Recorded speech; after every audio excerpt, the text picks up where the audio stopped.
L'OTAN est entrée au cœur de la crise et a révélé une intense activité autour de l'accord entre les États-Unis et l'Iran. À Bruxelles, le secrétaire général Mark Rutte a clairement indiqué que l'accord mené par Donald Trump a ouvert une nouvelle étape dans la lutte pour le détroit d'Ormuz. Rutte a présenté l'accord comme une réelle chance d'empêcher l'Iran de progresser vers l'arme nucléaire et de réduire sa capacité en missiles balistiques. C'est là que la bombe entre en jeu. L'OTAN ne prend pas le commandement direct de l'opération, mais confirme que de nombreux alliés sont prêts à apporter leur soutien.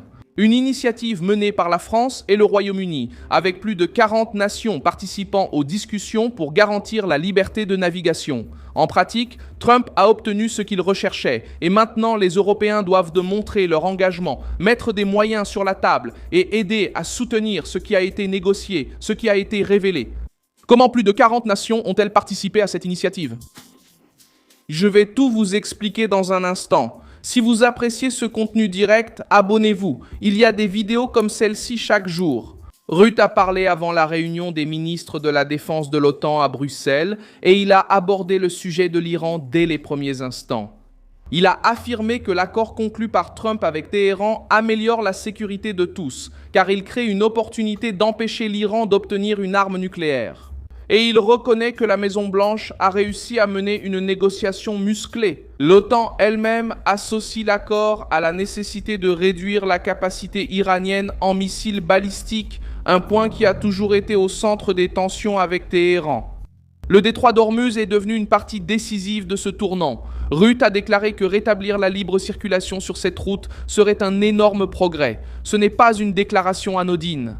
Ormuz est le corridor par lequel passent des navires, du pétrole, du gaz, des cargaisons stratégiques et une partie de la stabilité des prix internationaux.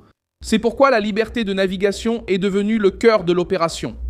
La révélation la plus forte est venue lorsque Rutte a confirmé que la France et le Royaume-Uni dirigent la coordination pour soutenir le rétablissement de la sécurité maritime. L'OTAN suit, écoute, participe au contexte politique, mais ce n'est pas elle qui commande la mission. Le leadership est revenu aux Français et aux Britanniques, avec le soutien des alliés et des partenaires. Selon Rutte, plus de 40 000 nations participent déjà à cette discussion pour garantir que la liberté de navigation soit rétablie. Cela montre que l'accord entre les États-Unis et l'Iran a exercé une pression internationale concrète sur Téhéran. L'opération comporte un aspect technique très important, le déminage. Rutte a expliqué que l'une des grandes préoccupations dans le détroit est la présence de mines et la nécessité de technologies pour nettoyer et sécuriser le passage. C'est là que l'Europe apporte un atout que les États-Unis n'ont pas dans la même mesure, des alliés européens. Ils disposent de capacités importantes de déminage, de radars et d'autres technologies nécessaires pour redonner confiance aux navires commerciaux. En d'autres termes, Trump a ouvert la voie politique et les alliés sont maintenant appelés à déployer des moyens concrets en mer. La France et le Royaume-Uni préparaient déjà cette initiative. Avant le discours de Rutte, en avril, les deux gouvernements ont réuni des dizaines de nations pour discuter de la réouverture d'Ormuz et ont défendu une mission multinationale strictement défensive. La proposition était de protéger les navires marchands, de rassurer les opérateurs commerciaux et de mener des opérations de déminage lorsque les conditions le permettraient. La structure était déjà en cours de mise en place et elle prend maintenant de l'ampleur avec l'accord de Trump et la confirmation publique faite par l'OTAN. Le gouvernement britannique a également organisé une conférence de planification militaire à Northwood, dans le nord de Londres, avec des planificateurs de plus de 30 nations. L'objectif était de transformer le consensus diplomatique en un plan militaire. Cela inclut le commandement, le contrôle, les capacités, le déploiement des forces et la coordination avec les partenaires. La logique est simple, l'Iran ne peut pas juste dire que le passage sera ouvert.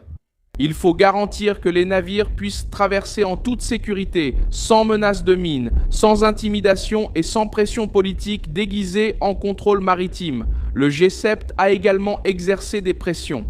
Les dirigeants des principales économies ont salué l'accord, tout en précisant que la négociation devait traiter les menaces iraniennes dans la région. Et, en plus de cela, les exigences concernent le programme nucléaire, l'action de Téhéran par l'intermédiaire de groupes alliés et la stabilité au Moyen-Orient. Cela place le régime iranien dans une position inconfortable. Il essaie d'afficher une posture de résistance, mais il voit les principales nations occidentales continuer à s'aligner sur le point central. Donald Trump a renforcé ce message en déclarant à la clôture du G7 que le trafic maritime dans le détroit d'Ormuz avait déjà augmenté depuis l'annonce de la trêve. Il a également laissé une menace claire. Si l'Iran viole l'accord, les États-Unis pourraient reprendre l'action militaire. Cette déclaration montre la logique de la négociation à la Trump. Il ne s'agit pas d'une confiance aveugle envers Téhéran, mais d'un accord sous pression, d'une ouverture sous surveillance, d'une trêve assortie d'un avertissement. L'Iran reçoit une chance de sortir de l'isolement, mais sans obtenir carte blanche pour revenir à l'ancien jeu. Reuters a rapporté que le mémorandum inclut la reprise totale du trafic maritime dans le détroit d'Ormuz, la suspension du blocus américain sur les ports iraniens, la levée des sanctions internationales, sous certaines conditions. Mais il y a un point essentiel, la négociation doit encore devenir un accord contraignant et les parties peuvent se rétracter tant que cela n'est pas conclu. Ce détail montre pourquoi la coalition navale est si importante. La sécurité en mer ne peut pas dépendre uniquement de la promesse de Téhéran. L'accord prévoit également une extension du cessez-le-feu de 60 jours, ouvrant la voie à une trêve permanente. Mais la situation reste délicate. Les actualités internationales elles-mêmes montrent qu'il y a des tensions au Liban, des inquiétudes concernant le Hezbollah, une pression d'Israël et une méfiance des alliés. L'OTAN, non, elle ne veut pas être vue comme à la tête de l'opération, mais elle n'est pas restée en retrait. Houthi a clairement indiqué que l'Alliance suit tout de près et que de nombreux alliés sont prêts à apporter leur soutien. Elle évite d'en faire une opération formelle de l'OTAN, tout en gardant le soutien politique de l'Alliance derrière la France, le Royaume-Uni et leurs partenaires. Pour Téhéran, le message est très dur. Il ne s'agira pas seulement d'un différend bilatéral avec les États-Unis. Il y aura un réseau de nations qui observeront et soutiendront la liberté des nations. La réaction des Houthis expose également un changement au sein de l'Alliance elle-même. Pendant des mois, Trump a exigé que les Européens fassent davantage pour leur propre sécurité et face aux crises qui affectent le commerce mondial. Maintenant, face au détroit d'Ormuz, la France, le Royaume-Uni et d'autres alliés tentent de prouver leur capacité. L'Europe offre le déminage, le radar, la technologie maritime et la planification. La Maison-Blanche exerce une pression stratégique. L'OTAN sert de couverture, ce qui aboutit à un encerclement diplomatique et opérationnel de l'usage du détroit comme arme par le régime iranien. L'Iran perd du terrain lorsque le débat passe du récit au contrôle concret. Téhéran peut essayer de dire qu'il a résisté, qu'il a négocié d'égal à égal ou qu'il a préservé sa souveraineté.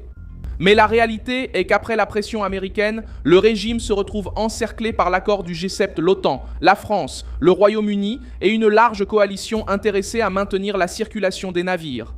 Le détroit d'Ormuz cesse d'être un atout réservé à l'Iran et commence à être traité comme un passage international, qui doit fonctionner sans menace, sans péage politique et sans chantage militaire. La déclaration de Houthi renforce l'idée que l'accord entre les États-Unis et l'Iran est devenu un test pour tout l'Occident. L'OTAN a révélé que les alliés agissent déjà pour garantir la liberté de navigation. L'Europe offre une capacité technique, le G7 apporte son soutien et Ormuz devient le point où la promesse iranienne sera évaluée. En pratique, c'est la partie qui pèse le plus pour le régime iranien. Je suis Milson Alves, internationaliste, et mon objectif est de vous tenir bien informé en disant la vérité chaque jour. Les liens vers ces actualités se trouvent dans la description de la vidéo. Like la vidéo, abonne-toi et, à la fin, consulte les commentaires pour t'impliquer encore davantage dans la communauté. Wilson Alves.